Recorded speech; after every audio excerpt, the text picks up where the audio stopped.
हमारे YouTube channel GK with Mimi. जैसा कि आपको पता है, हमने हरियाणा जीके की सीरीज शुरू की है। तो कुछ क्लासेस हम पहले भी पढ़ चुके हैं। जैसा कि आपको पता होगा कि हमारी जो हरियाणा की हिस्ट्री है, जिसमें हमने प्राचीन हरियाणा शुरू किया हुआ है, वो अब हमारा कंप्लीट होने वाला है। एक दो क्लासेस में हमारा हरियाणा का जो इतिहास है, जो प्राचीन हरियाणा से संबंधित है, वो सभी कंप्लीट हो जाएगा। उसके बाद हम मिडिल पीरियड था हिस्ट्री का, उसमें हमारा हरियाणा किस तरीके से रहा, कैसे कैसे वंशज आए, किस तरीके से हमारे हरियाणा में चेंजेस आए, उन सब के बारे में भी पढ़ लेंगे। ठीक है, तो इसके बाद हमारी एक क्लास और रहेगी, जिसके बाद में हमारा ये जो टॉपिक है वो पूरा हो जाएगा। उसके बाद हम रिवाइज कर लेंगे, फिर हम हमारा नेक्स्ट जो टॉपिक रहेगा उसको पढ़ना स्टार्ट करेंगे। जैसा कि आपको पता होगा कि मैंने कल की क्लास में आपको हर्षवर्धन के बारे में, तोमर के बारे में, चौहान, गुर्जर प्रतिहार और भडानकों के बारे में कंप्लीट बता दिया था। मैंने आपको पूरा का पूरा समझा दिया था कि कैसे हर्षवर्धन हुआ, बाण भट्ट आया, उसके बाद हमारे यहाँ तोमरों का शासन हुआ, तोमरों के बाद गुर्जर प्रतिहारों में भोजदेव, महेंद्र वर्मन का शासन हुआ। वो सब हम पढ़ चुके थे। उसके बाद मैंने आपको पढ़ाया था चौहान वंश के बारे में, जिसमें से पृथ्वीराज सेकंड और पृथ्वीराज थर्ड इंपॉर्टेंट थे। मैंने आपको दोनों के बारे में बता दिया था। मैंने आपको बताया था कि किस तरीके से पृथ्वीराज सेकंड का जो अभिलेख मिला, कहां से, हांसी से। उसके बाद पृथ्वीराज थर्ड के बारे में बताया था, उसके किले थे जो हांसी में उसने किला बनवाया, गोहाना में किला बनवाया, भिवानी में उसकी बारादरी थी। तो इस तरीके से मैंने आपको पूरा कंप्लीट बता दिया था। तराइन के युद्धों के बारे में भी हम पढ़ चुके थे। पर आज की क्लास में हम यहाँ पर इस तरीके से इसको डिटेल से लिखकर पढ़ लेते हैं। इससे क्या होगा कि हमें जो चीजें वो रिमाइंड हो जाएंगी और कोई पॉइंट जो हमारा रह गया होगा वो भी इसमें कवर हो जाएगा। ठीक है, तो स्टार्ट करते हैं आज की क्लास को पढ़ना। सबसे पहले मैंने यहाँ पर लिखा है, मैंने आपको बताया था कि हमारे हरियाणा में जो गुप्त वंश था, गुप्तों के बाद में जो छुटपुर राजा थे वो क्या होने लगे, उभर कर सामने आने लगे। क्योंकि गुप्तों के बाद कोई ऐसा शक्तिशाली राजा इंडिया में नहीं बचा था जो पूरे के पूरे भारत पर क्या कर सकता, अपना अधिकार स्थापित कर सकता। तो ये छोटे छोटे जो राजा थे जो अपने एरिया में एक्टिव रहते थे, ये क्या होने लगे, उभर कर सामने आने लगे। उन्हीं में से एक था वर्धन वंश। ठीक है, तो सबसे पहले यहाँ लिखा है, प्रयाग प्रशस्ति से प्रमाणित होता है कि समुद्रगुप्त ने योधे गणराज्य को गुप्त साम्राज्य में शामिल कर लिया था। मैंने आपको बताया था कि एक योधे जो साम्राज्य था वो हमारे यहाँ पर इस तरीके से हरियाणा में सबसे बड़ा राज्य था। और ऊपर की तरफ जो समुद्रगुप्त था उसने उत्तर भारत के 9 इलाकों पर अपना वर्चस्व स्थापित किया था, जिसमें से कौन था, हमारा हरियाणा भी शामिल था।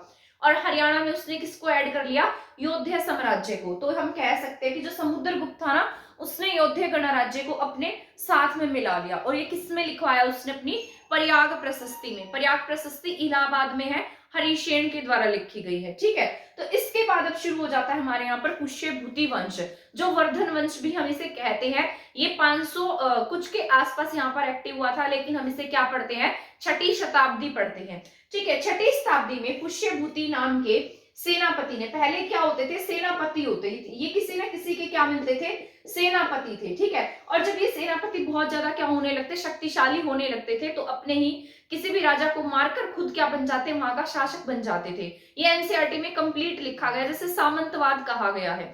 ठीक है, यहाँ पर क्या है, छठी शताब्दी में पुष्यभूति नाम के सेनापति ने थानेसर में किसकी स्थापना की, वर्धन वंश की स्थापना की है। ठीक है, जो पुष्यभूति वंश भी यही है, वर्धन वंश भी यही है। इसमें नरवर्धन, तो इनमें अलग अलग नाम थे। ठीक है, उसमें से पहले कौन थे, नरवर्धन था, राज्यवर्धन फर्स्ट था।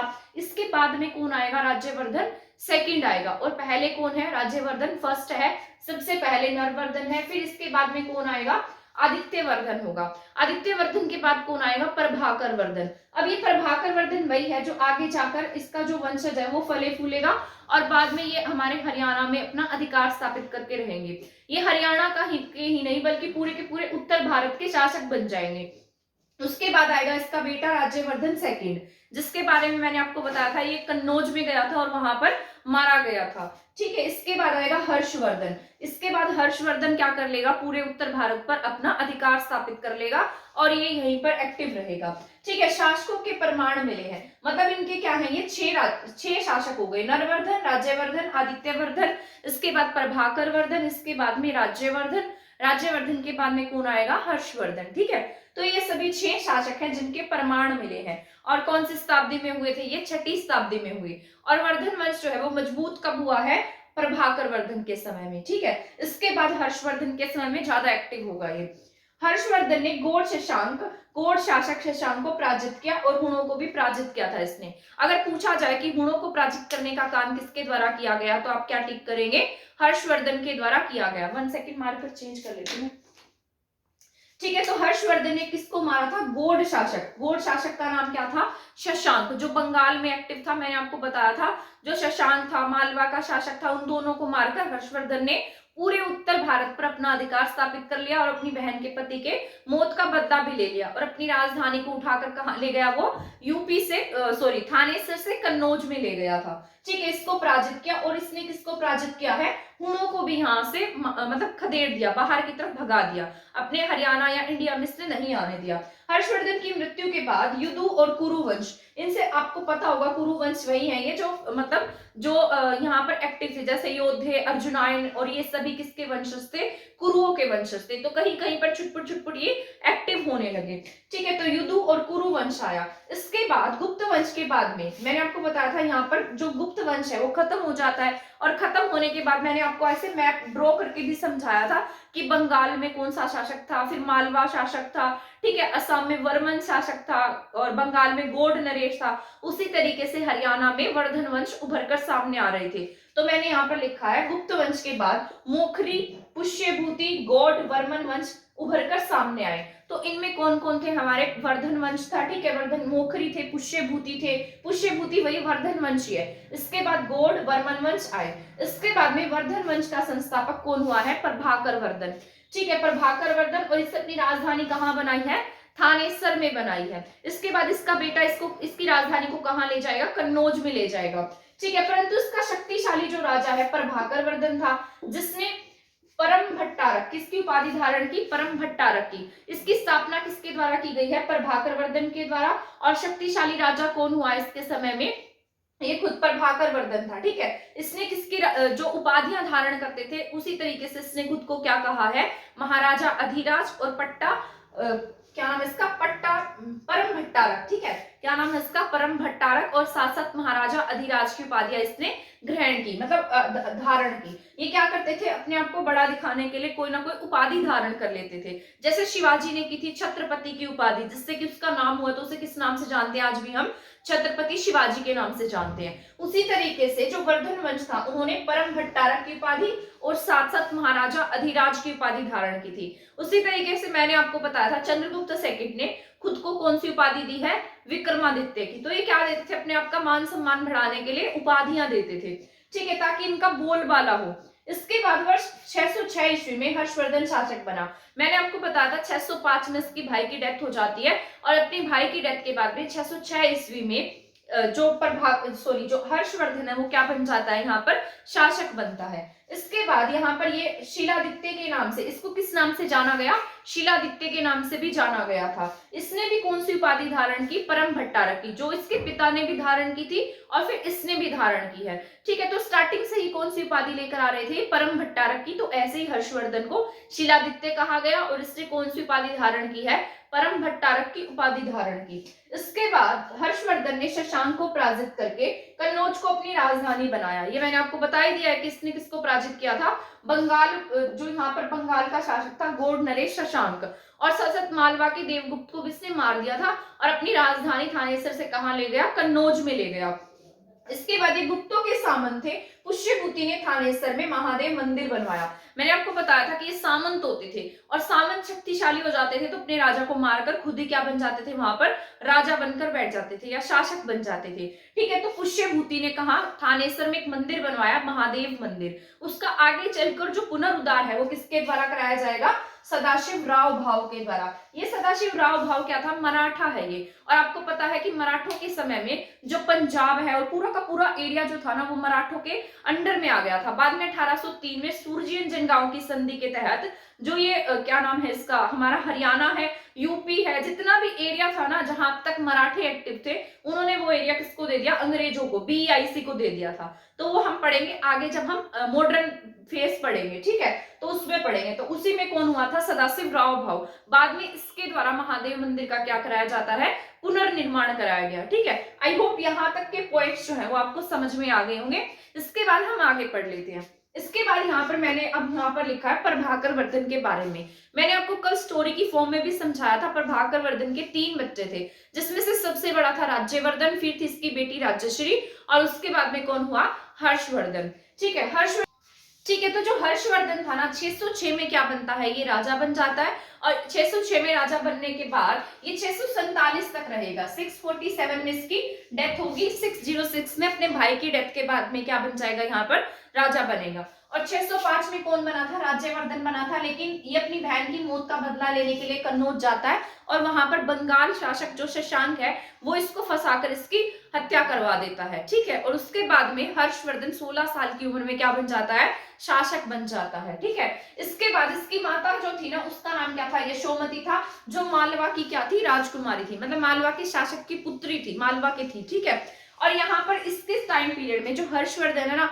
हर्षवर्धन के टाइम पीरियड में चीनी यात्री आया था जिसका नाम क्या था, हेन सांग था। मैंने आपको बताया था हेन सांग 629 या 30 के आसपास हरियाणा में आया, और ये कितने साल तक रहा था यहाँ पर, 14 ईयर्स के आसपास रहा, यानी कि 643 में ये यहाँ से गया था। इसने एक पुस्तक लिखी थी जिसका नाम था सीयूकी। सीयूकी में इसने क्या बताया है, सीयूकी में इसने हरियाणा का जिक्र किया, थानेसर का जिक्र किया है। इसने लिखा है कि मैं थानेसर में रहा था। ठीक है, तो थानेसर का वर्णन किया, हमारे कर्नाटक का वर्णन किया, बिहार नालंदा का वर्णन किया, मद्रास का वर्णन किया, नेपाल का वर्णन किया, तो पूरे के पूरे भारत का इसने वर्णन किया था, क्योंकि उस समय तो नेपाल भारत का हिस्सा था जब ये हमारे हरियाणा में आया या इंडिया में आया।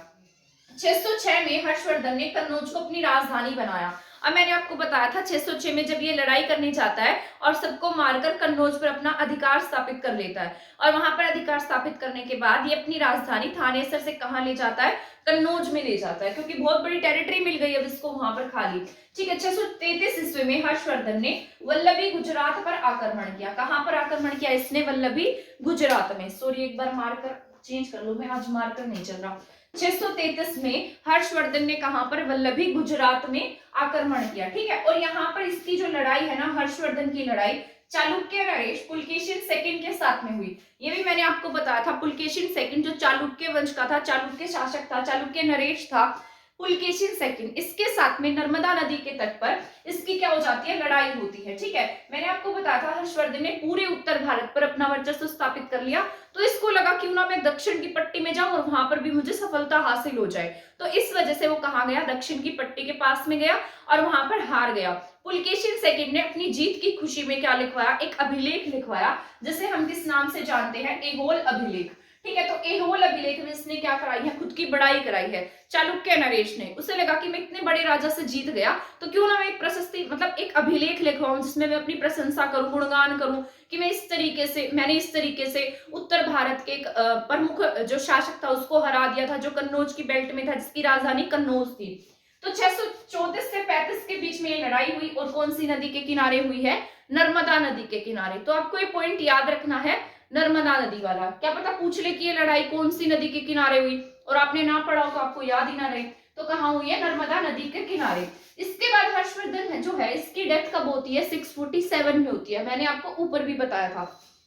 ठीक है, तो 606 से 647 तक हमारे हरियाणा में किसका दबदबा रहता है, यहाँ पर हर्षवर्धन का। अब जो हर्षवर्धन था ना वो लिखने का भी बहुत शौकीन था, तो अलग अलग पुस्तकें लिखता था। इसके दरबारी कवि भी थे जिनसे पुस्तकें लिखवाता था, पर खुद भी पुस्तकें लिखने का शौकीन था, तो इसलिए इसने अपनी 3 पुस्तकें लिखी हैं जो इसकी बहुत अधिक प्रसिद्ध पुस्तकें हैं, जिसमें से नागानंद है, रत्नावली है और प्रियदर्शिका है। तो हर्षवर्धन की पुस्तकें पूछेगा तो आप क्या टिक करेंगे, नागानंद, रत्नावली, प्रियदर्शिका। 3 उसको क्या प्रिय थे, नाग रतन प्रिय थे, तो ऐसे याद रखना 3 पुस्तकें थी, तो नाग रतन प्रिय।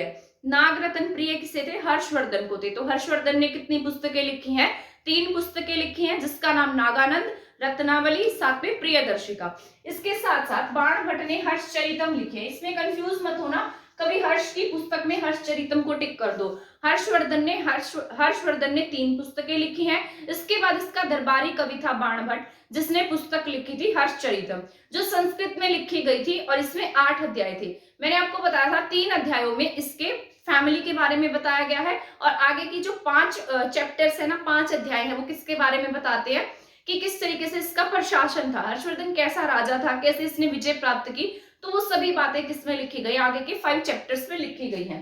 तो इसमें टोटल कितने चैप्टर्स है, 8 चैप्टर्स है। अब हर्षचरित में हरियाणा को क्या कहा गया है, श्रीकंठ जनपद कहा गया। मैंने जब आपको सबसे फर्स्ट क्लास कराई थी उसमें मैंने आपको बताया था हरियाणा को कौन सी ग्रंथ में क्या कहा गया है, ऋग्वेद में हरियाणा को क्या कहा गया, महाभारत में क्या कहा गया, उसी तरीके से हर्षचरितम में हमारे हरियाणा का उल्लेख मिलता है और हमारे हरियाणा को क्या कहा गया है, श्रीकंठ जनपद। ठीक है, तो ये याद रखना है आपको। इसके बाद हर्षकालीन ताम्र मुद्राएं, ये भी मैंने आपको पढ़ाया था जब मैंने आपको मुद्राएं, सिक्के, अभिलेख पढ़ाए थे, तब मैंने इसके बारे में आपको बताया था। हर्षकाल की जो ताम्र मुद्राएं हैं वो कहाँ से मिली हैं, सोनीपत से मिली हैं। तो आपको ये याद रख लेना है कहाँ से प्राप्त हुई हर्षकालीन मुद्राएं, और ये कैसी हैं, तांबे की हैं, ताम्र है। ठीक है, ताम्र मुद्राएं कहाँ से मिली, सोनीपत से मिली हैं। तो यहां तक हमारा कंप्लीट हो जाता है हर्षवर्धन, यानी कि जो वर्धन पीरियड है हर्षवर्धन के बारे में कंप्लीट मैंने आपको बता दिया है। शायद इसमें से कोई क्वेश्चन रहा होगा, तो मैंने आपको पूरा 2-3 क्लासेस में इसके बारे में कंप्लीट पढ़ा दिया है। अब मैं आपको बताती हूँ कैसे यहाँ पर प्रतिहार और क्या है, यहाँ पर भोजदेव का अभिलेख मिला। 9वीं शताब्दी में हरियाणा क्षेत्र गुर्जर प्रतिहार के अधीन हो गया था। ठीक है, मैंने आपको बताया था हमारे यहाँ पर जिस तरीके से भोजदेव था, महेंद्र वर्मन था, नागभट्ट सेकंड का मिला, यहाँ से अवशेष मिले हैं जिसमें उसके मंदिर का अभिलेख है, तो वो सब मैंने आपको बता दिया था। ठीक है, तो इसमें नागभट्ट सेकंड के क्या हो गया, यहाँ पर ये इन दोनों के अधीन हो गया। तो इसमें यहाँ पर क्या मिला, नागभट्ट सेकंड का अभिलेख मिला है, इसमें मंदिरों के बारे में बताया गया, इसने यहाँ पर हमारे मंदिर बनवाए थे। इसके साथ साथ यहाँ पर भोजदेव की बात की जाए तो यहाँ से पेहोवा से भोजदेव का अभिलेख मिला है, जिसमें ऐसा बताया गया है कि जो पेहोवा था वो 9वीं शताब्दी में घोड़ों के व्यापार के लिए प्रसिद्ध था। तो ये सभी बातें किससे संबंधित थी, गुर्जर और प्रतिहारों से। तो आई होप आपको ये सभी पॉइंट्स जो है वो समझ में आ गए होंगे। जिस तरीके से हमने 2-3 क्लासेस में इसके बारे में पढ़ लिया है, अगर आपने वो क्लासेस देखी होंगी तो मुझे तो नहीं लगता कि आप इस टॉपिक को भूलेंगे। ठीक है, तो इसमें से अगर कुछ भी आता है तो आप उसको आसानी से टिक कर पाएंगे। आई होप आपको ये क्लास पसंद आई होगी। तो नेक्स्ट क्लास में हम पढ़ेंगे तोमर वंश के बारे में। ठीक है, तोमर, चौहान और भडानको के बारे में। इसके बाद हमारा ये चैप्टर कंप्लीट हो जाएगा। उसके बाद बौद्ध और जैनों के बाद में हमारा हिस्ट्री का फर्स्ट फेज जो है वो कंप्लीट हो जाएगा। अगर आपने मेरी क्लासेस देखी होंगी तो आपको हरियाणा का फर्स्ट फेज जो है वो हिस्ट्री का वो कंप्लीट आ गया होगा। ठीक है, तो आज की क्लास में इतना ही है। अगर आपको लगता है कि ये क्लास किसी के लिए हेल्पफुल हो सकती है तो आप उसको शेयर कर देना, और अगर आपने हमारा चैनल सब्सक्राइब नहीं किया है तो आप हमारा चैनल भी सब्सक्राइब कर सकते हैं। थैंक यू, धन्यवाद।